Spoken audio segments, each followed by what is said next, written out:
बिस्मिल्लाहिर्रहमानिर्रहीम, अस्सलाम वालेकुम। मैं हूं ईसा नकवी। पहले तो बात कर लेते हैं कि डोनाल्ड ट्रंप ने बुलाया किस किस को है।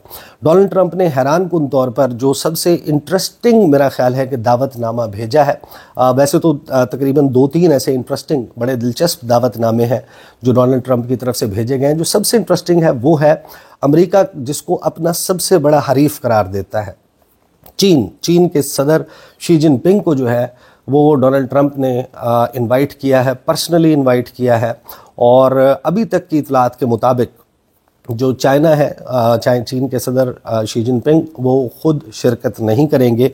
उनकी जगह या तो नाइब सदर शिरकत करेंगे या फिर दूसरा इम्कान ये है कि जो वज़ीर ख़ारजा है वांग वी वो शिरकत करेंगे on behalf of Chinese president, और उनकी तरफ से तहनीती पैगामात जो है या जो गुड विशेस जो है वो पहुंचाई जाएंगी। फेलिसिटेशन का मैसेज जो है वो भिजवाया जाएगा। उसके बाद जो डोनाल्ड ट्रंप हैं उन्होंने ज़ाती तौर पर इनविटेशन भेजा है यूक्रेन के सदर व्लादिमीर ज़ेलेंस्की को।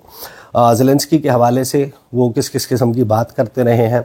यूक्रेन के हवाले से उनका मौक़िफ़ बिल्कुल भी वो नहीं है जो बाइडन इंतज़ामिया का था।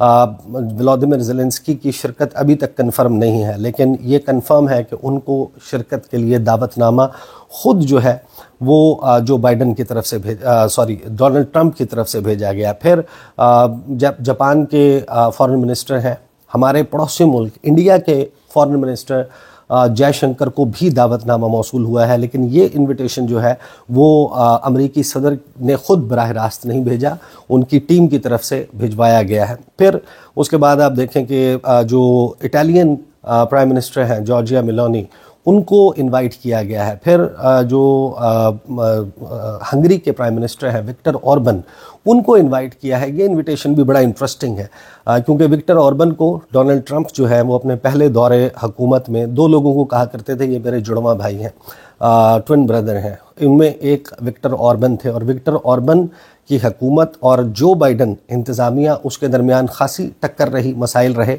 और अभी जो आउटगोइंग यूएस एम्बेसडर हैं उन्होंने जाते जाते कुछ सैंक्शंस लगाई हैं जो विक्टर ऑर्बन के बिल्कुल दायां हाथ तस्वुर होते हैं उनकी काबीना में, कि वहाँ की एजेंसीज़ भी और सब कुछ उनके कंट्रोल में है। उनके ऊपर मुख्तलिफ इल्ज़ामात लगाते हुए बाइडन एडमिनिस्ट्रेशन ने उन पर पाबंदियाँ लगाई हैं और डोनाल्ड ट्रंप ने उनको इन्वाइट कर लिया है अपनी तकरीब हल्फ बर्दारी में।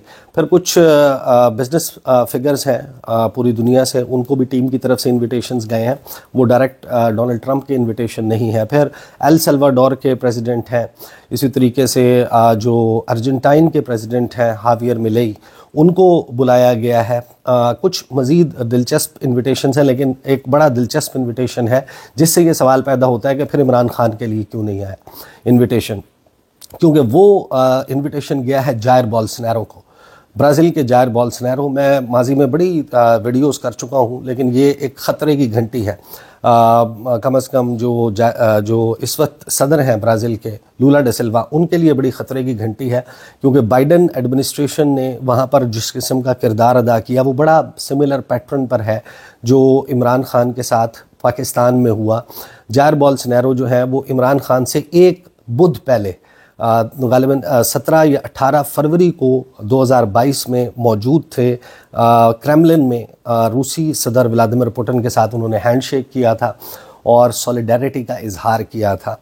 और फिर उनकी हुकूमत किस तरीके से गई, यहाँ पर इमरान खान के साथ क्या हुआ। लेकिन फॉलो अप में ये हुआ कि जो लूला डे सिल्वा हैं वो जेल में मौजूद थे, उनके ऊपर बेनामी प्रॉपर्टी की, ऑफशोर प्रॉपर्टी की, अपार्टमेंट्स के केस थे, करप्शन के केस थे, उनको जेल से कैसे निकाला गया। टाइम्स मैगज़ीन के कवर पे उनकी स्टोरीज़ आने लगीं, किस तरीके से उनका जो है वो रास्ता हमवार हुआ और वो बन गए अमेरिका के ब्राज़ील के सदर।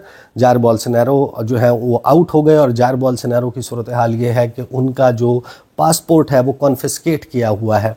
ब्राज़ील की सुप्रीम कोर्ट को रुजू कर लिया है जायर बोल्सोनारो के वकला ने कि डोनाल्ड ट्रंप ने अपनी तकरीब हल्फ बर्दारी में शिरकत का दावतनामा भेजा है, जायर बोल्सोनारो ने शिरकत के लिए जाना है, लिहाजा उनका पासपोर्ट वापस किया जाए। तो ये ज़ाहिर है कि प्रोमिनेंट लीडर्स हैं जिनको बराह रास्त डोनाल्ड ट्रंप की तरफ से बुलाया गया। फिर जाहिर है कि जो इन्विटेशन है उसमें जो कन्फर्मेशंस हैं, जो बाइडन आउटगोइंग प्रेसिडेंट वो इसमें शरीक होंगे, प्रेसिडेंट बराक ओबामा है, एक्स जो फर्स्ट लेडी हैं हिलरी क्लिंटन, उसके अलावा दीगर जो हैं कुछ लोग हैं जिनकी शिरकत है, फिर एलॉन मस्क हैं, जेफ बेजोस हैं, मार्क जुकरबर्ग हैं, इस किस्म के लोग हैं जिनको इनविटेशन दिए गए हैं। और फिर आते हैं हमारे जो पाकिस्तान में कहा जा रहा है कि कुछ बिजनेसमैन भी हैं जिनको कम से कम एक जो है उनके बारे में कहा जा रहा है कि उनको मिला है इनविटेशन। बिलावल भुट्टो जरदारी को भी इनविटेशन मिला है। अब बिलावल भुट्टो जरदारी का जो इनविटेशन है वो अभी तक यही मालूम होता है। देखें, मैंने तमाम इंटरनेशनल मीडिया को इस हवाले से फॉलो किया है। तबीयत अगरचे ख़राब थी लेकिन उस दौरान भी ज़ाहिर चीज़ें तो बंदा फॉलो करता रहता है। तो उस दौरान जो है वो मेरी नज़र गुजरी है तमाम ऐसे लोग जिनके लिए इनविटेशंस गए हैं, और तमाम प्रोमिनेंट जो दुनिया के ख़बर रसां इदारे हैं, किसी एक भी शख्स ने पाकिस्तान में बिलावल भुट्टो जरदारी के लिए इनविटेशन डोनाल्ड ट्रंप की तरफ से जो है वो भिजवाया गया ये नहीं कहा गया। क्योंकि जिन लोगों को ज़ाती तौर पर अमरीकी सदर इन्वाइट करेंगे वो वहाँ पर जिस जगह पर मौजूद होंगे, किसको स्टेज पर जगह मिलती है, किसको सामने फर्स्ट रो में VIP इंक्लोजर में जगह मिलती है, जिसको आप VIP इंक्लोजर कहते हैं, लेकिन जो प्राइम लोकेशन पर बैठे हुए बिल्कुल सामने बैठे हुए गेस्ट होते हैं। और लोगों की मुतलाशी नज़रें ज़ाहिर है कि साजिद तारड़ को भी ढूंढेंगी जो कहलाए जाते हैं कि वो डोनाल्ड ट्रंप के मशीर हैं, वो किस जगह पाए जाते हैं, उनके लिए भी खूर्दबीनें जो हैं और दूरबीनें वो लगी हुई होंगी। पाकिस्तान के लोग इसको बड़ा कीनली फॉलो करेंगे कि साजिद तारड़ को कहाँ पर वो देख पाते हैं। वो ज़ाहिर है कि अगर ट्रंप के मशीर हैं तो उनको फिर स्टेज पर होना चाहिए। उनकी फैमिली में से ज़ाहिर है कि लोग होंगे, लारा ट्रंप होंगी, एरिक ट्रंप होंगे, दीगर ज़ाहिर है कि उनकी फैमिली के जारेड कुशनर होंगे, इवानका होंगी, मिलेना होंगी, ये सारे लोग वहाँ पर स्टेज पर होंगे।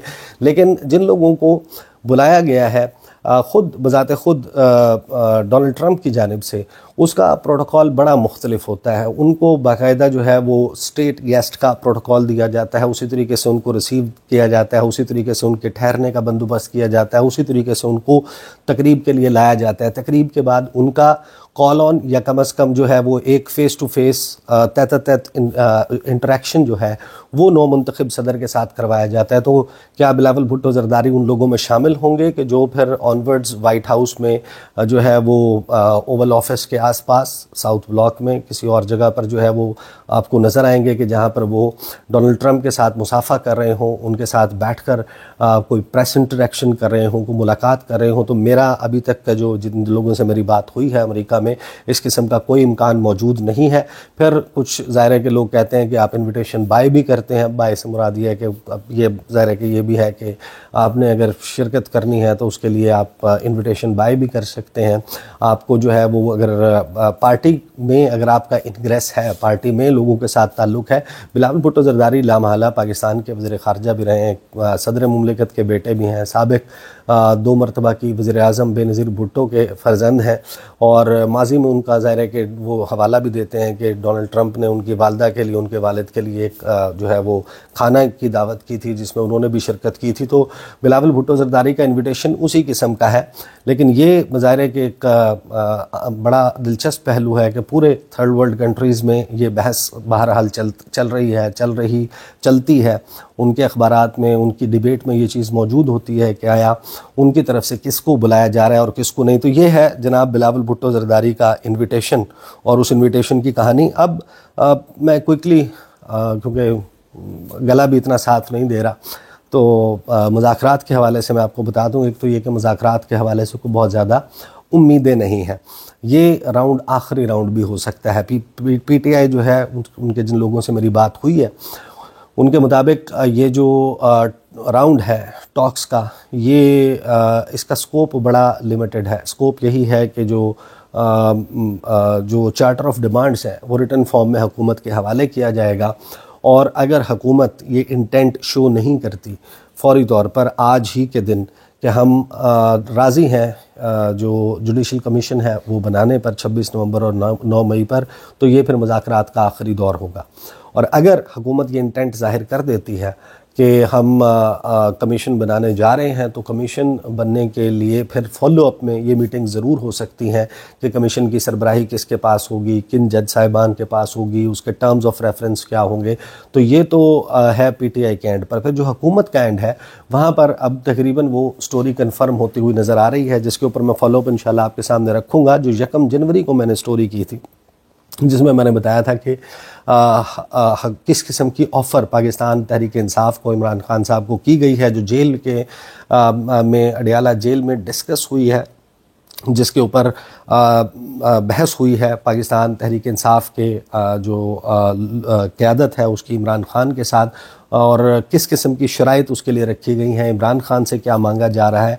और अब लगभग वो चीज़ कन्फर्म हो चुकी है कि हुकूमत जो है वो कम से कम ये ऑफ़र जो है वो अब पिच करने जा रही है। किसी और रवाये से या किसी और रास्ते से वो ऑफ़र पहले तहरीक इंसाफ तक आ चुकी थी, लेकिन अब उसको शायद चैनलाइज़ करने का वक्त आ गया है कि वो चैनलाइज़ की जाएगी हुकूमत की तरफ से। अभी ये ज़ाहिर है कि ऑफिशियल नहीं है, इसकी मज़ीद जो है वो तफसील आज मुलाकात के बाद आएगी, जो इंशाल्लाह आप दुआ भी करें मेरे लिए कि तबीयत जो है वो साथ दे, तो इंशाल्लाह फिर बाकी बहुत सारी ऐसी चीज़ें हैं जो मिस आउट हो गई।